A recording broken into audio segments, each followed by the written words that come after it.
You can no longer say that this is eternal.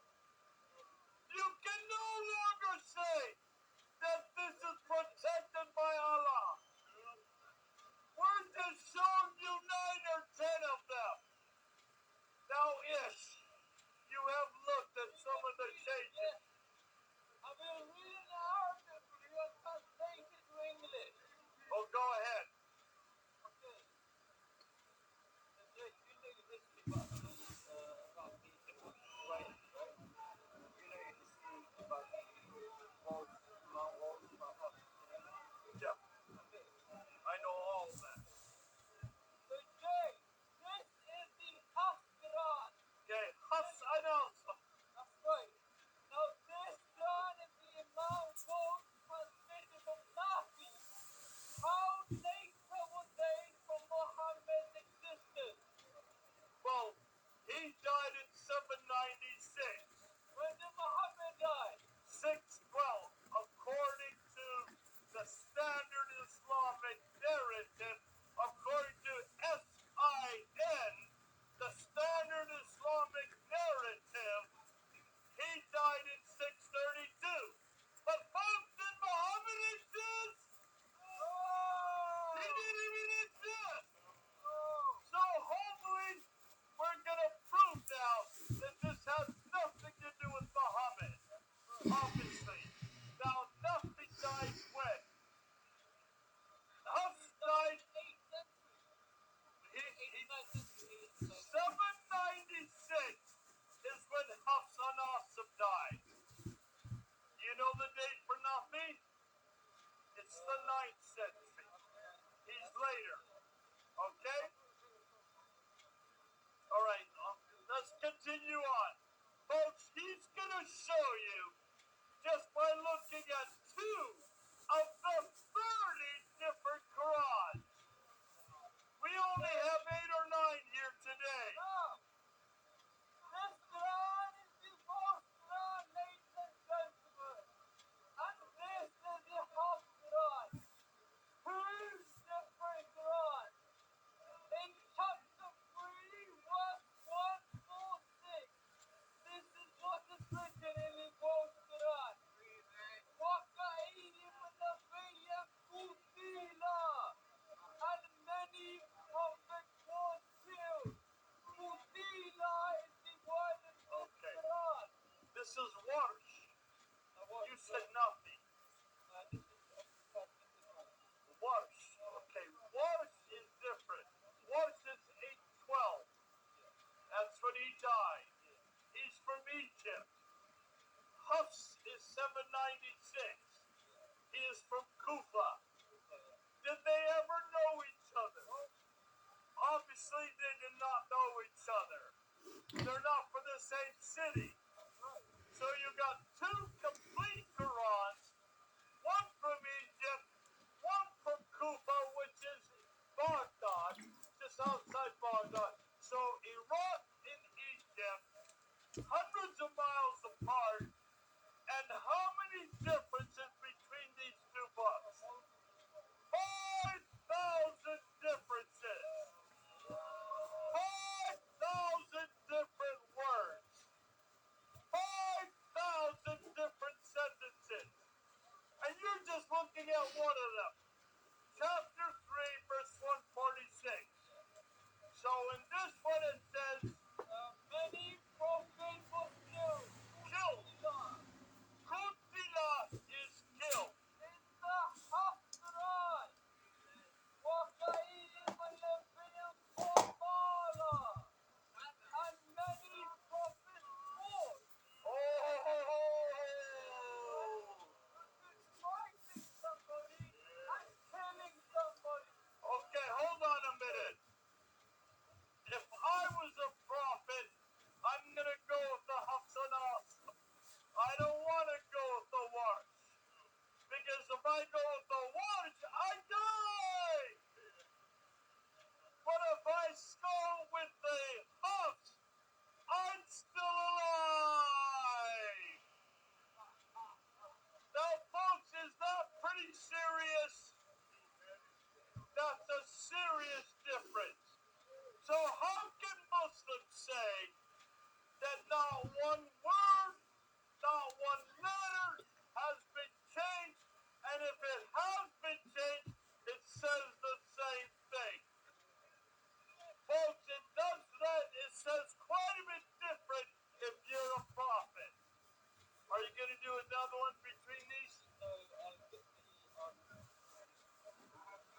in 796.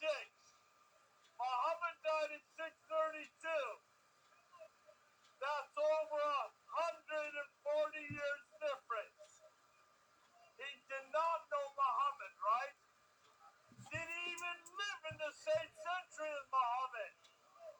So how could he know what was revealed to Muhammad? If one died in 812, that's the 9th century. Did he know Muhammad? So neither of these men know Muhammad. But what is the Quran we use today? The Hasanasim. 93% of the Muslim world uses Hasanasim. Therefore, every one of these other Qurans completely confronts it, contradicts it, and shows us why we do not go to it. Go ahead.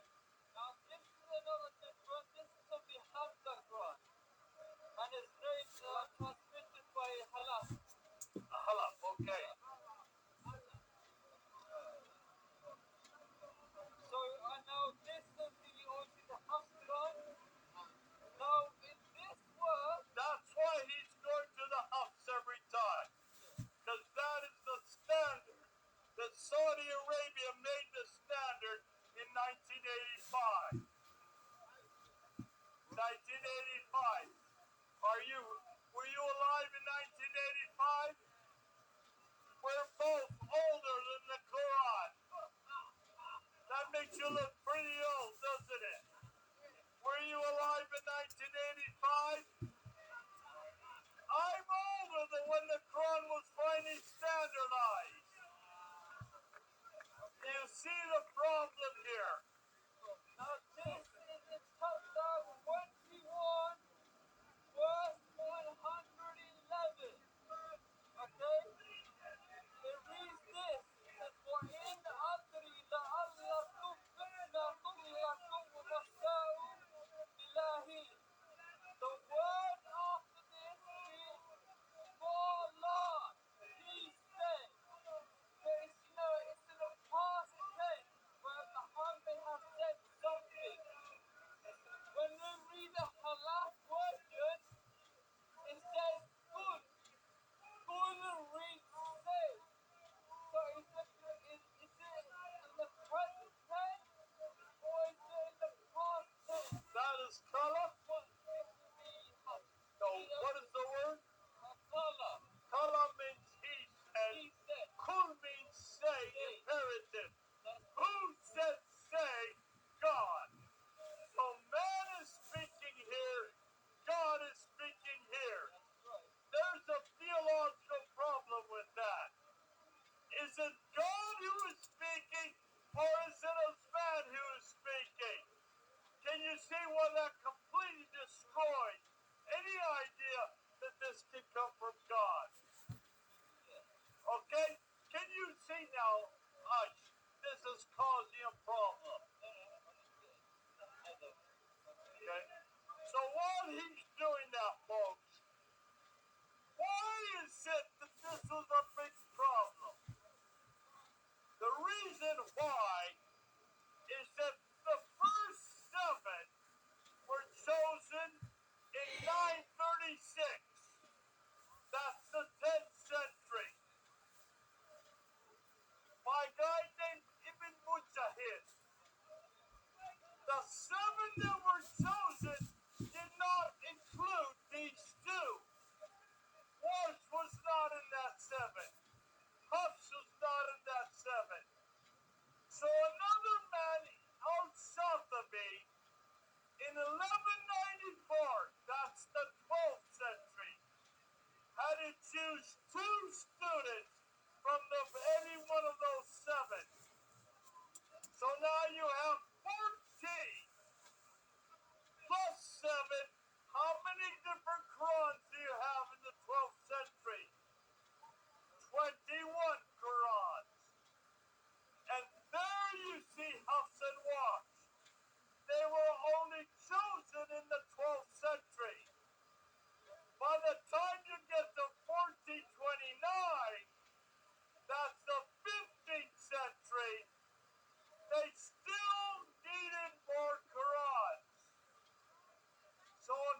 always compare it with Hafs, but that's okay. Let's go with this stuff now.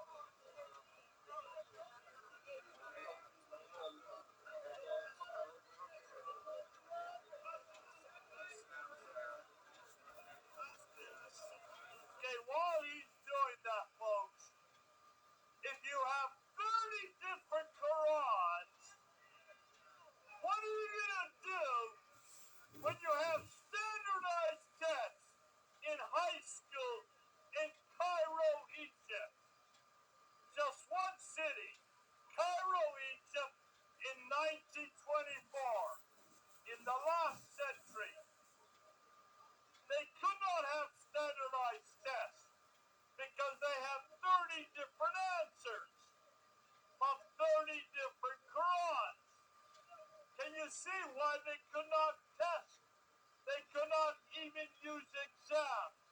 So they went to a man named Al-Haddad, Muhammad ibn Al-Haddad, who was in Al-Azhar University, and they asked him to choose one Quran, and he is the one that chose the one you have in your hand. That helps.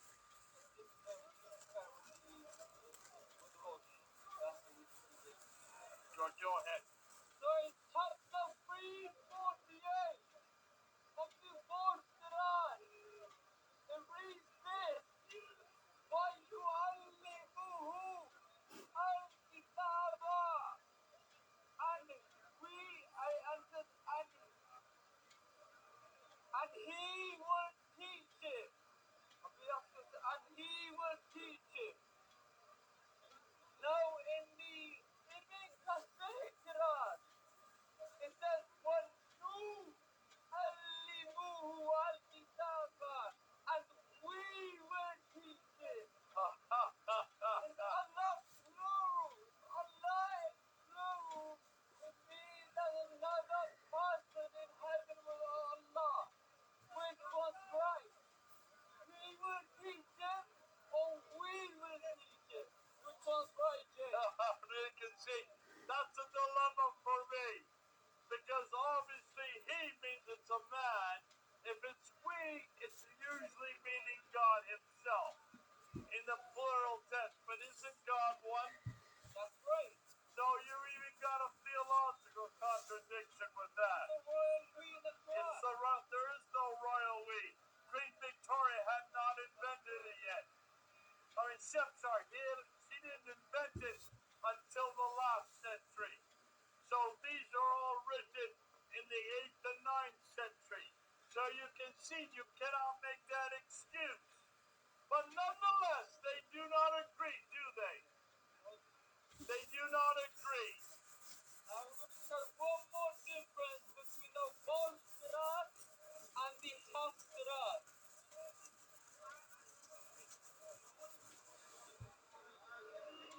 Okay, he's still looking at it.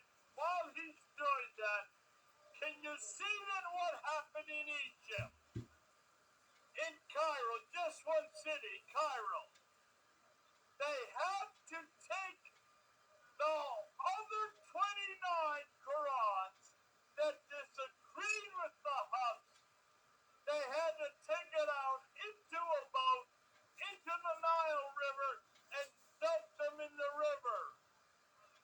Thinking that solved the problem. Did that solve the problem, folks?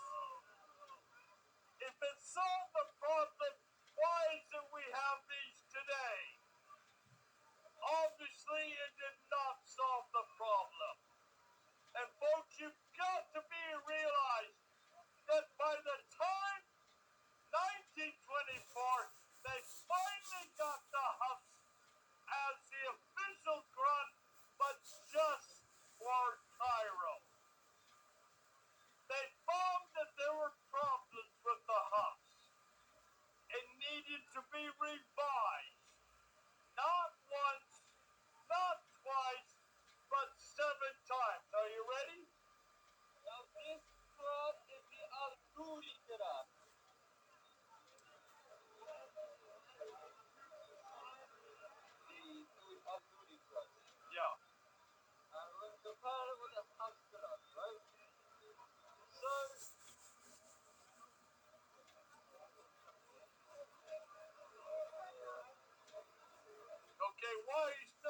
let's continue on. So in chapter 43, verse 18, in the Haftarah, listen to this, ladies and gentlemen. وَجَعَلُوا الْمَلَائِكَةَ الَّذِينَ هُمْ عِبَادُهُ. They are slaves of the most gracious. This is in the Haftarah. Ibadu means slaves. And here it says they're slaves of the most gracious. Let's go to the Al-Duri Quran.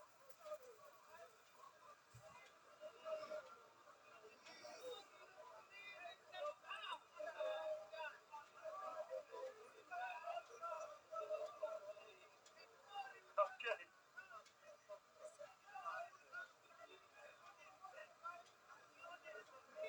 While he's still looking at that, remember, they looked at the Hafs Quran there in Egypt, and they found so many problems that they had to revise it.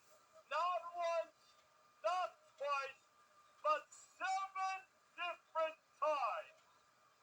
They had to revise it 7 times, and finally in 1936, they came with the official Quran called the Farouk Quran, named after King Farouk in 1936 for all of Egypt. Go ahead. So this is actually the Volsh Quran. So compare the Volsh Quran and the Duri Quran. In the same chapter, chapter 43, verse 19, it says, وَجَعَلُوا مَلَائِكَةَ الَّذِينَ هُمْ عِندَ. They are with the most gracious. There's 2 different words. And here it says they are with the most gracious. And here it says they are slaves of the most gracious. Whoa. Hold on a minute. They are with the most gracious, and that's Al-Duri, right? The ones. Al-Duri says they are slaves of the most gracious. Now, if you, who is this referring to? Who are these they? Well, it should be in the context. It's the other people. In this context, they are either slaves or with. What would you rather be? Personally, I would rather be with the most gracious.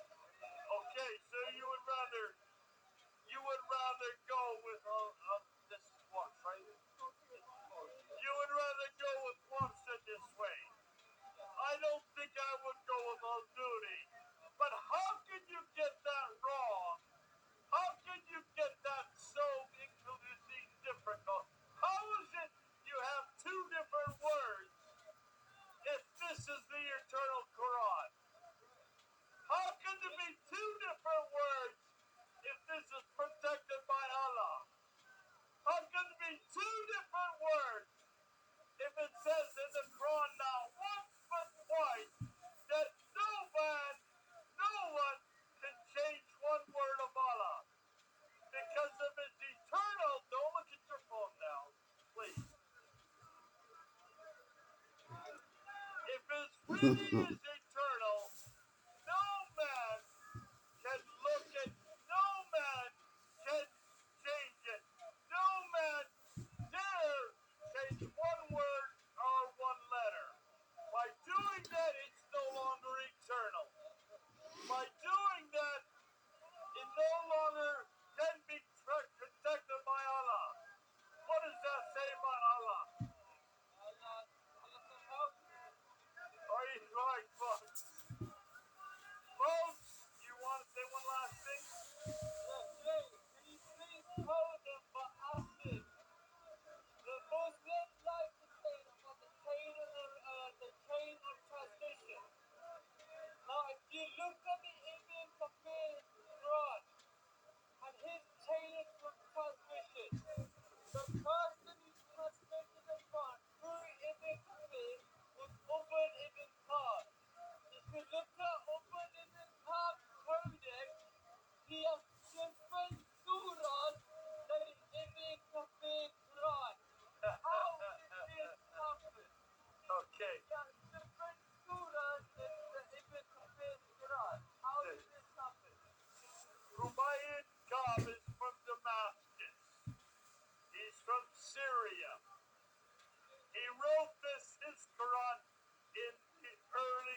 century.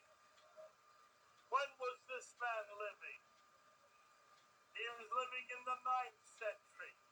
So how could he have known Ubay ibn Ka'b? 200 years later, he's from the same school. Ubay ibn Ka'b's Quran from Damascus had 160 surahs. How many surahs do we have in the Quran today? 14. And how many are there in Hafs?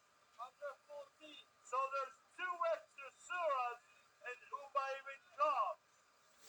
So obviously his student that comes 200 years later didn't even follow the one that Sa'id ibn Thabit, which is the official Quran that we use in Hafs today. Proving that even in the 7th century, it's not the same Quran. Abu Musa also did another Quran in the same 7th century. And he lived in Baghdad. He had 111 surahs.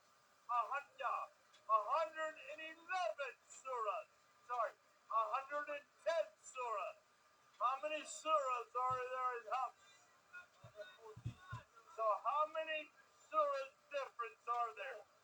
4 less surahs.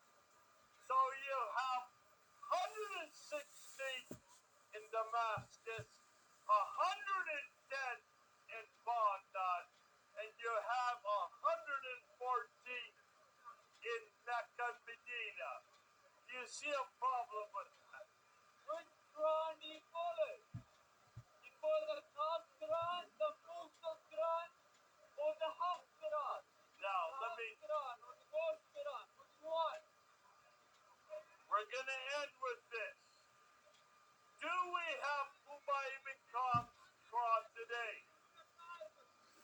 We have a famous Kurdish day, a famous Kurdish.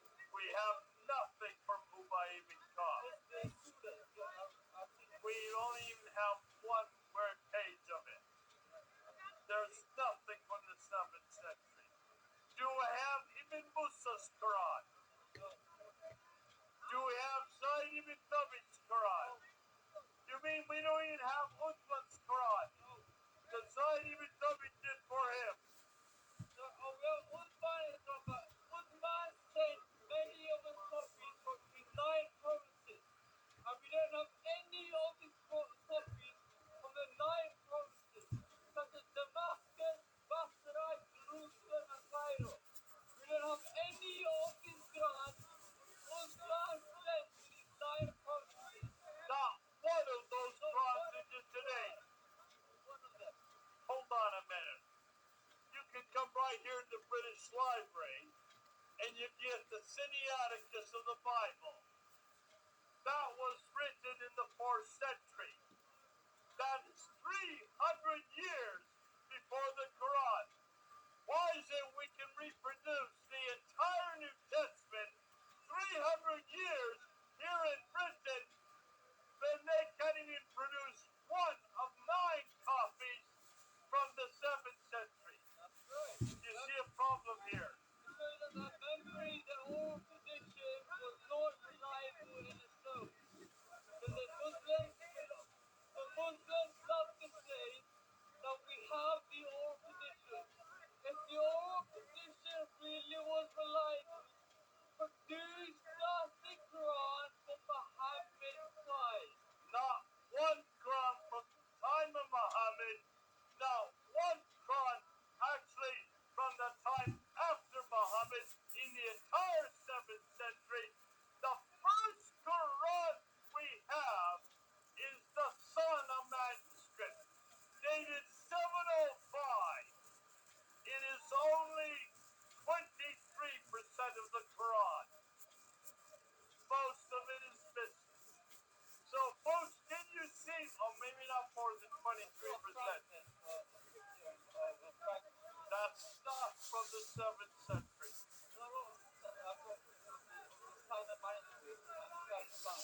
But it's actually first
went outside the crowd over there and he said, "Come to me.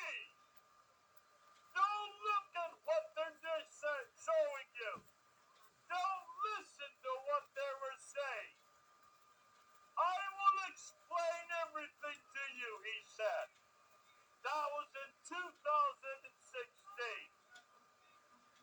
4 years later, on June 8th, which is today, he had to ask a question of the scholar, the greatest scholar for Islam, Dr. Yasser Qadi, who lives in Dallas, Texas.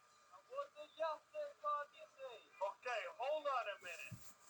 Did you see that interview? You need to look at that interview. What did Muhammad Hijab ask first? He put on his hat. And what did he say? He said, "Here is a black Muslim. Which Quran is the one that's eternal? Which Quran is the one that Muhammad received? Which Quran is the one that Uthman wrote?" And what did Yasser Qadi say? "Do not ask me this question. We do not talk about that in public. Turn off the camera." He said, "This has been the greatest problem, the most difficult problem in the last 1,000 years." He said, "We have a respect for the Quran. We hold the Quran like this. There are certain questions we don't ask. We put a red line, and we don't go beyond that red line." But here, he was at Yale University, getting his doctorate on the Quran at Yale University. He said there are no red lines at Yale. And he had a crisis of knowledge while he was there. Muhammad Hijab was insistent. It took him 28 minutes. He finally came back to Yasser Qadi. He said, "I'm putting my hand out again. Here is a blank Muslim. Please, you've got to tell me, which is the eternal Quran? Which one? You have 9 or 10 here. Which one of these is the eternal Quran? Which is the one that was sent to Muhammad? Which is the one that was written by Uthman? Which of these?" Finally, Yasser Qadi said, "You're pushing me. You're pushing me." He said, "I need an answer." Guess what his answer was? They're all the Quran. A little bit of Hafs, a little bit of Warsh. You take a little cups and you mix it all around. And I just started clapping. Because Yasser Qadi and Muhammad Hijab flew the Quran under the bus. 5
ones that have told us that not one word, not one letter had been changed.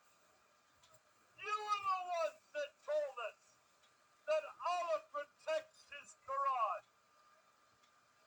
And now you are saying there were not one, not two, but 100,000 differences between these books.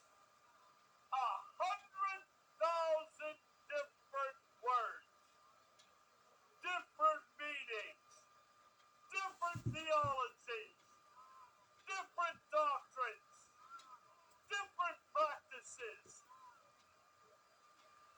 2 weeks later, they finally shut down all the comments. By August of 2020, they deleted that interview from the internet. You won't see it on YouTube anymore, but I have it. You have it. You can have it. Any one of you can have it. And every June 8th, we bring a Muslim a man who used to be a Muslim, who has now left Islam, just to show you there is no one Quran. This is not eternal. This has been changed not once, not twice, but thousands of times. Whoa! 100,000 times. Muslims, you can never say that this is the Word of God anymore. Every one of these Qurans was created in the 8th and 9th century, not in the 7th century. No two are alike. No way can you say that this comes from Allah. This does not come from Allah. It does not come from Muhammad. It does not even come from Muhammad. It is as man-made a book as any other book that's out there. But I thank God for the Bible. Let me see a Bible. Folks, we don't have this problem. Look at the Bible, folks. You love the Bible, don't you? And why do you love the Bible? The Bible has changed my life. The Bible says Jesus' words are truth and truth. They give you life. And when you read the Bible, it will transform your heart and it will transform your mind. Read the Bible today as it will give you new transformation into your life. That's why I love it. You can trust it, can't you? We don't make these claims like they make of eternality, set down, complete, and unchanged. We would never make those claims about the Bible, would we? We know it was written by man, inspired by God. But this is not the only Word of God that we have, folks. What other Word of God do we have? What's His name? Jesus! Is He not the Logos? Yes! Is He not the Word of God? Yes! Let's ask Him if He can fulfill what we're asking for. Remember, Muslims say that this is eternal, set down, complete, unchanged. We've shut that down today, have we not? Let's ask that of Jesus. Is Jesus eternal?